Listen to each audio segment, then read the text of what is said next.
Hello बच्चों, let us see the question. The question says 4.4 gram of N2 occupies 1.23 liters at 2 atm and 27 degree Celsius. The volume occupied by same mass of CO2 at 2 atm and 27 degree Celsius is. तो बच्चों इस question के लिए जो की concept रहेगा that will B mole concept. की concept क्या रहेगा? मोल कॉन्सेप्ट रहेगा.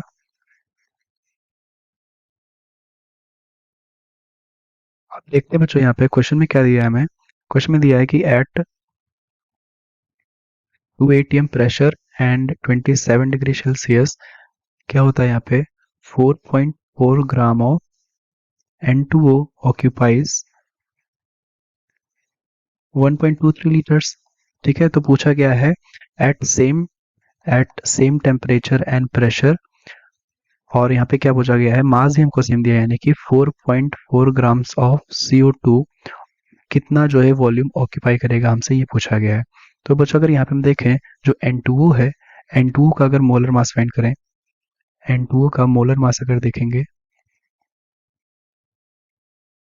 ये कितना आएगा बेटा, ये आएगा हमारा नाइट्रोजन का कितना होता है 28 होता है, प्लस 16 ऑक्सीजन के लिए तो दैट विल बी 44 ग्राम पर मोल.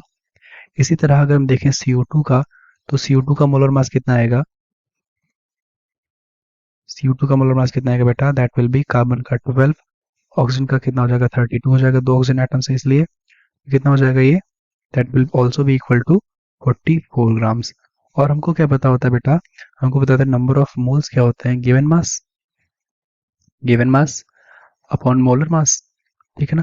अब यहाँ पे क्या हो रहा है, यहाँ पे क्वेश्चन में ऑलरेडी बोला गया है कि सेम मास ऑफ CO2 के लिए पूछा गया है कितना वॉल्यूम ऑक्यूपाई करेगा, तो यानी कि गिवन मास भी सेम हो जाएगा और मोलर मास भी हम यहाँ पे क्या देख रहे हैं, सेम ही आ रहा है.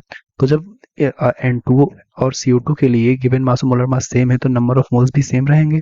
अगर नंबर ऑफ मोल्स सेम हो जाएंगे बेटा, तो जो यहाँ पे क्या होगा, जो इनका वॉल्यूम होगा वो भी क्या आएगा, इक्वल ही आएगा. वो भी क्या आएगा, इक्वल ही आएगा. तो हम क्या कहेंगे, since both of these have same masses, therefore जो number of moles होंगे, number of moles are equal for both N2O and CO2. अब अगर नंबर ऑफ मोल्स इक्वल हो जाएंगे तो हमको क्या पता है कि हम 1 मोल अगर किसी भी गैस का लेते हैं तो उसमें हमेशा 22.4 लीटर्स ही होता है. कोई भी गैस लें, चाहे NO2 ले, चाहे CO2 ले, चाहे H2 ले, चाहे कोई भी ले लें, तो यहाँ भी जब दोनों में नंबर ऑफ मोल्स इक्वल लेंगे तो उनके इक्वल नंबर ऑफ मोल्स में इक्वल वॉल्यूम ही आएगा. तो देयरफॉर हम क्या बोलेंगे, दिस इंप्लाइज एवोगाड्रोस हाइपोथेसिस के अकॉर्डिंग, इसके अकॉर्डिंग क्या होगा, equal volume of all gases at same temperature and pressure contain equal number of particles. ठीक है, तो देयरफॉर हम क्या बोलेंगे यहाँ पे बेटा, देयरफॉर जो वॉल्यूम होगा of CO2 will be equal to volume of N2O at 27 degree Celsius and 2 atm.